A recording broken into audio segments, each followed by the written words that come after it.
There was a day, one very real day, when the most celebrated general in 20th century America looked unstoppable, and the president who tried to restrain him looked like a man standing alone. And what came next is one of the most courageous and least understood decisions ever made by an American president. This is defending the Republic.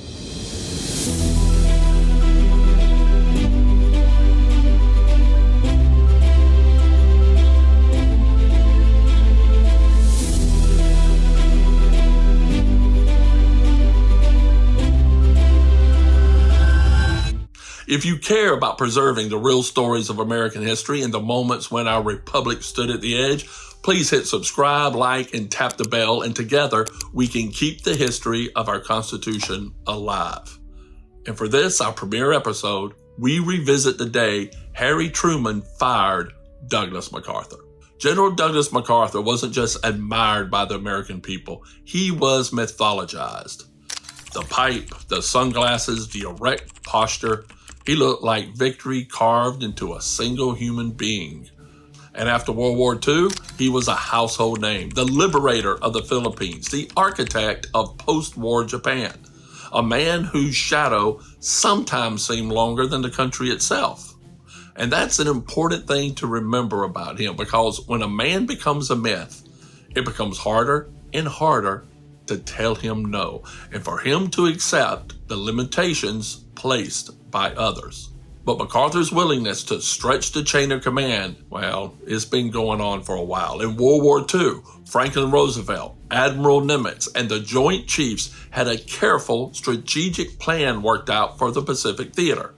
But MacArthur had his own version, one that put him at the center. He pushed relentlessly for an early return to the Philippines. And when he was told that wasn't part of the bigger plan, well, he used the back door and used political allies in Washington to pressure Roosevelt.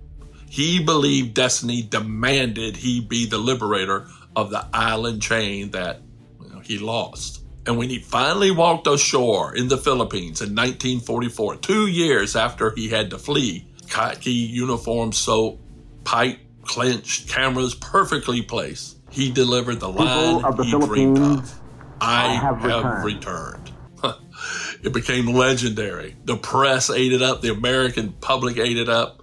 But inside the government, inside the chain of command and leadership, it confirmed something else. MacArthur understood spectacle as much as he understood military power. And sometimes, many times, he placed both above civilian authority. So, 3 years later, in 1947, the war is over and a new president is in the White House, Harry S. Truman. He then initiated the Truman Doctrine, which was a U.S. foreign policy initiative that provided military and economic aid to countries threatened by communism.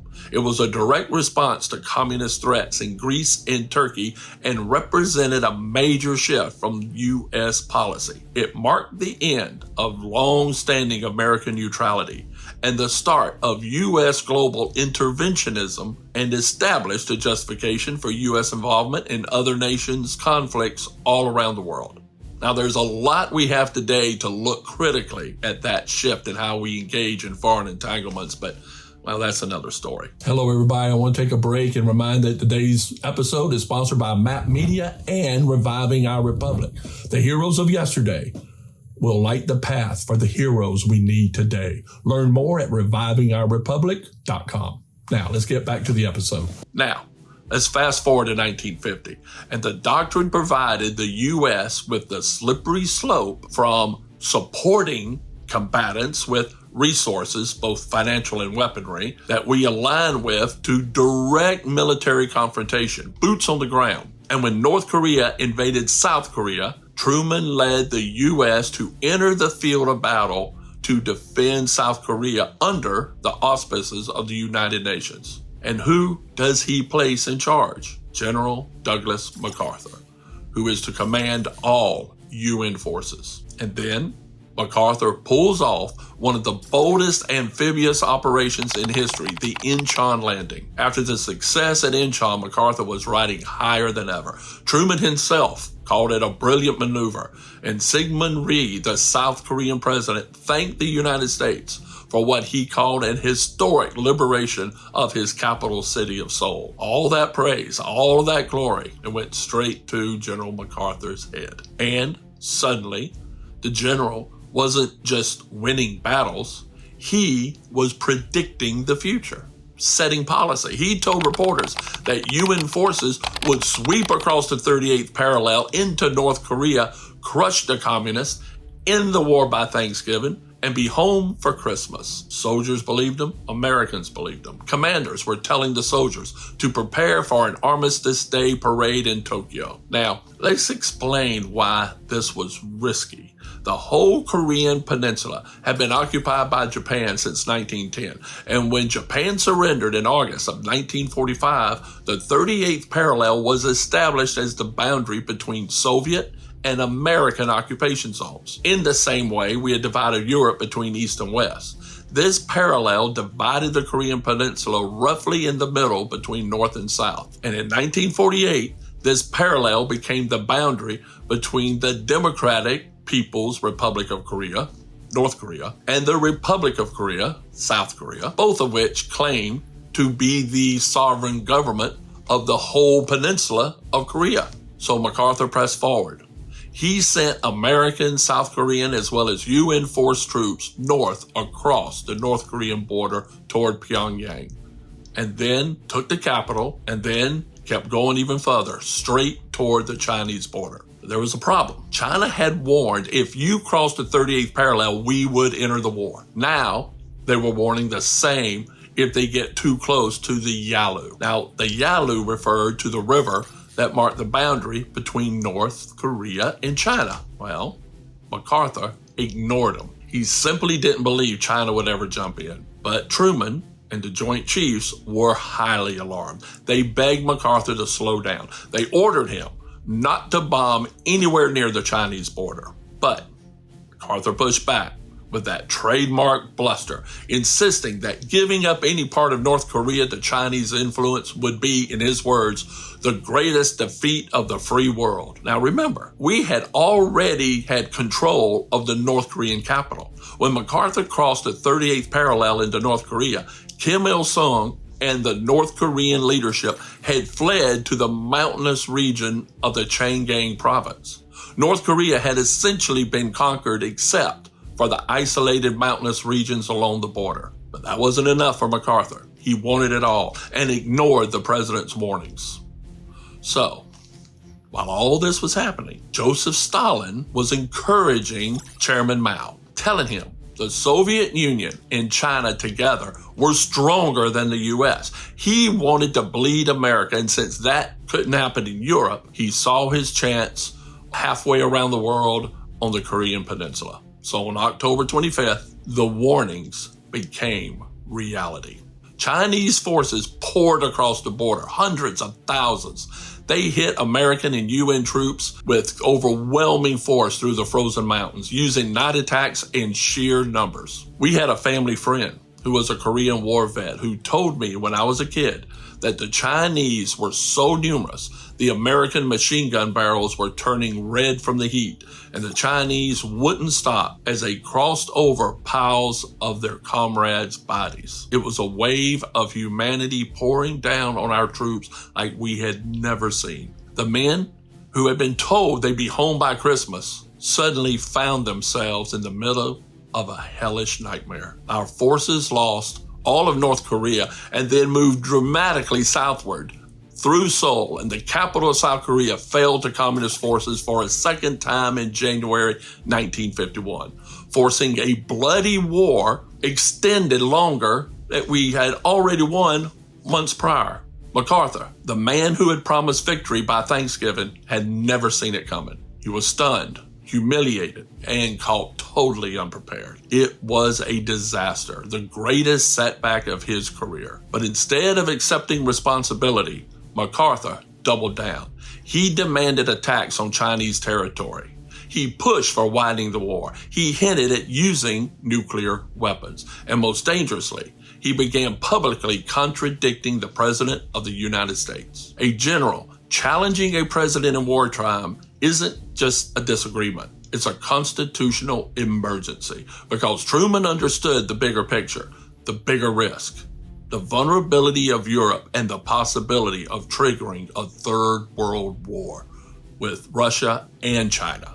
So Truman didn't act impulsively. He gathered the Joint Chiefs, men who respected MacArthur's military brilliance, but understood and was highly concerned of his ambition. General Omar Bradley, chairman of the Joint Chiefs, told Truman flatly, MacArthur's views would involve us in the wrong war at the wrong place at the wrong time. General J. Lawton Collins, Army Chief of Staff, agreed. So did General Hoyt Vandenberg of the Air Force and Admiral Forrest Sherman of the Navy. They all agreed. He had to go. Every senior military leader supported removing MacArthur. Even Averell Harriman, Truman's seasoned diplomat and leading political advisor, warned the political backlash will be brutal, but the move was necessary. Truman understood. Duty first. He knew the country adored MacArthur. He knew Congress might erupt, and he knew this could end his presidential legacy. But he also knew something deeper, that if a general can override the president, then the Constitution is no longer the supreme authority of our nation. So Truman picked up his pen and wrote the order that began. I deeply regret that it becomes my duty as President and Commander-in-Chief of the United States Military Forces to replace you as Supreme Commander, Allied Powers, Commander-in-Chief, United Nations Command, Commander-in-Chief, Far East, and Commanding General, U.S. Army Far East. You will turn over your commands effective at once to Lieutenant General Matthew B. Ridgway. That simple act preserved 175 years of civilian control of the military. However, many in the country didn't see Truman as brave. His approval rating fell to 22%, one of the lowest in history. Letters poured in condemning him. Congress opened hearings. Meanwhile, Douglas MacArthur, as per his orders, returned home to parades and adoring crowds. He addressed Congress with his famous farewell, old soldiers never die, they just fade away. For a moment, it seemed Truman had sacrificed everything. So when Truman left office in 1953, he did not leave as a hero. By then, his approval rating had gone up a little to 32%, which was still awful. Most Americans were still angry about Korea, inflation, and especially the sacking of MacArthur. He returned to his home in Independence, Missouri, quietly. No security detail, no fame, just a man who had done what he believed was right. But time has a way, a remarkable way, of clearing the noise and revealing true courage. Because as the years passed, the documents and the memos came out. The warnings, the cables, the briefings, everything that Truman had kept to himself out of discipline and duty. And slowly, but surely, the story changed. People saw that Truman's decision wasn't just rash or emotional. It was deliberate, it was courageous, and it was constitutional. Years later, it was exposed that President Dwight D. Eisenhower, the five-star general who commanded the largest army in history and won World War II, pulled Truman aside during the presidential transition as Truman was leaving and he was entering the White House, and told him, "You did the right thing in relieving MacArthur." Imagine that. The most powerful general in the world affirming the president who stood up and fired a general. MacArthur, the man who once towered over him in the public imagination, began to shrink a bit in history's mirror. Still brilliant, still heroic, but flawed and reckless in ways the country really hadn't understood at the time. And Truman, his reputation, meanwhile, has quietly risen. Today, historians consistently rank him among the top 10 presidents, some even number 6, because of his judgment during the Korean War and his commitment to civilian control of the military. That is viewed as one of the greatest acts of presidential courage. So in the end, MacArthur won the applause of the moment, but Truman won the respect of history. So when we look back at April 11th, 1951, we're not just seeing a firing. We are witnessing a citizen's work to defend the Constitution. Although it appears Truman did have more swagger than many gave him credit for. An off-the-record comment he made to a reporter from Time magazine in the 1960s was published after his death, where he stated, and I quote, "I fired him because he wouldn't respect the authority of the president. I didn't fire him because he was a dumb son of a bitch." Although he was, but that's not against the law for generals. If it was, half to 3/4 of them would be in jail. He had more spice than many thought. So, what do you think? Was MacArthur's attitude a direct result of a new globalist policy that just ran amok? What would Korea look like now if MacArthur had stopped after taking North Korean capital and the communist leadership had fled? Was it all just a huge waste of time? Let me know your thoughts below. Let's have a real discussion. Thanks for joining, and always remember, place, purpose, preservation, revive the Republic.